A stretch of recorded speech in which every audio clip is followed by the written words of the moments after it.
दोस्तों, जीवन में कर्मों की मार से कोई बच नहीं पाया है। यदि आपके जीवन में भी दुखों ने आपको घेरा हुआ है तो सिर्फ 2-3 मिनट लगेंगे। इस कहानी को बड़े ध्यान से सुन लीजिएगा और समझ लीजिएगा, फिर आपको समझ में आएगा कि इस जीवन का मूल्य क्या है। बेईमानी का पैसा शरीर के एक एक अंग को फाड़ कर निकलता है। आज की कहानी एक सच्ची घटना पर आधारित है। रमेश चंद्र, जो पंजाब के खन्ना नामक शहर में एक मेडिकल स्टोर चलाते थे, उन्होंने अपने जीवन का एक पृष्ठ खोलकर सुनाया जो दर्शकों की आंखें भी खोल सकता है और शायद उस पाप से जिसमें वह भागीदार बना उससे भी बचा जा सकता है। रमेश चंद्र का मेडिकल स्टोर, जो कि अपने स्थान के कारण काफी पुराना और अच्छी स्थिति में था, लेकिन जैसे ही कहा जाता है कि धन एक व्यक्ति के दिमाग को भ्रष्ट कर देता है, और यही बात रमेश चंद्र जी के साथ भी घटित हुई। रमेश जी बताते हैं कि मेरा मेडिकल स्टोर बहुत अच्छी तरह से चलता था और मेरी आर्थिक स्थिति भी बहुत अच्छी थी। अपनी कमाई से मैंने जमीन और कुछ प्लॉट खरीदे और अपनी मेडिकल स्टोर के साथ एक क्लिनिकल लेबोरेटरी भी खोल ली। लेकिन मैं यहाँ झूठ नहीं बोलूंगा, मैं एक बहुत ही लालची किस्म का आदमी था, क्योंकि मेडिकल फील्ड में दोगुनी नहीं बल्कि कई गुना कमाई होती है। शायद ज्यादातर लोग इस बारे में नहीं जानते होंगे कि मेडिकल प्रोफेशन में 10 रुपए में आने वाली दवा आराम से 70-80 रुपए में बिक जाती है। लेकिन अगर कोई मुझसे कभी 2 रुपए भी कम करने को कहता तो मैं ग्राहक को मना कर देता। खैर, मैं हर किसी के बारे में बात नहीं कर रहा हूं, सिर्फ अपनी बात कर रहा हूं। और यहां इस कहानी में भी हम किसी और को दोष नहीं दे रहे हैं, बस एक कहानी के माध्यम से आपको समझाना चाह रहे हैं। वर्ष 2008 में गर्मी के दिनों में एक बूढ़ा व्यक्ति मेरे स्टोर में आया।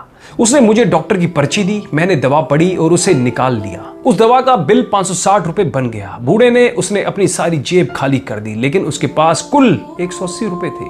मैं उस समय बहुत गुस्से में था, क्योंकि मुझे काफी समय लगाकर उस बूढ़े व्यक्ति की दवा निकालनी पड़ी थी और ऊपर से उसके पास पर्याप्त पैसे भी नहीं थे। बूढ़ा दवा लेने से मना भी नहीं कर पा रहा था, शायद उसे दवा की सख्त जरूरत थी। फिर उस बूढ़े व्यक्ति ने कहा, मेरी मदद करो, मेरे पास कम पैसे हैं और मेरी पत्नी बीमार है, हमारे बच्चे भी हमें पूछते नहीं है, मैं अपनी पत्नी को इस तरह वृद्धावस्था में मरते हुए नहीं देख सकता। लेकिन मैंने उस समय उस बूढ़े व्यक्ति की बात नहीं सुनी और उसे दवा वापस छोड़ने के लिए कहा। यहां पर मैं एक बात कहना चाहूंगा कि वास्तव में उस बूढ़े व्यक्ति की दवा की कुल राशि 120 रुपए ही बनती थी।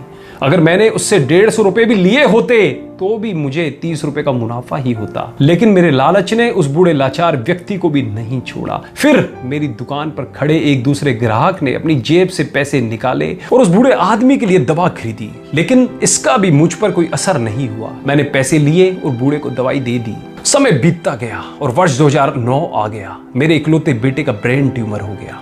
पहले तो हमें पता भी नहीं चला, लेकिन जब पता चला तो बेटा मृत्यु के कगार पर था। पैसा बहता रहा और लड़के की बीमारी खराब होती गई। प्लॉट बिक गए, जमीन बिक गई और आखिरकार मेडिकल स्टोर भी बिक गया। लेकिन मेरे बेटे की तबीयत बिल्कुल नहीं सुधरी। उसका ऑपरेशन भी हुआ और जब सब पैसा खत्म हो गया तो आखिरकार डॉक्टरों ने मुझे अपने बेटे को घर ले जाने और उसकी सेवा करने के लिए कहा। उसके पश्चात 2012 में मेरे बेटे का निधन हो गया। मैं जीवन भर कमाने के बाद भी उसे बचा नहीं सका। 2015 में मुझे भी लकवा मार गया और मुझे चोट भी लग गई। आज जब मेरी दवा आती है तो उन दवाओं पर खर्च किया गया पैसा मुझे काटता है, क्योंकि मैं उन दवाओं की वास्तविक कीमत को जानता हूं। एक दिन में कुछ दवाई लेने के लिए मेडिकल स्टोर पर गया और 100 रुपए का इंजेक्शन मुझे 700 रुपए में दिया गया। लेकिन उस समय मेरी जेब में 500 रुपए ही थे और इंजेक्शन के बिना ही मुझे मेडिकल स्टोर से वापस आना पड़ा।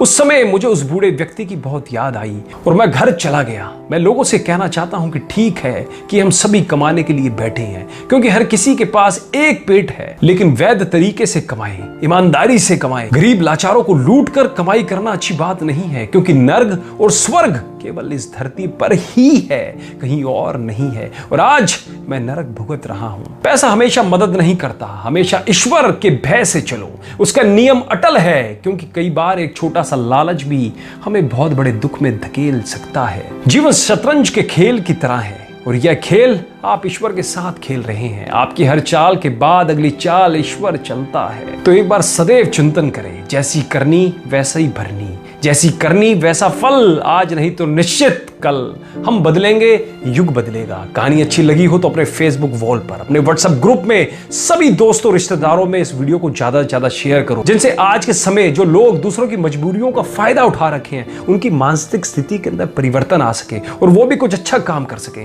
कहानी अच्छी लगी हो तो कमेंट भी जरूर कीजिएगा। धन्यवाद।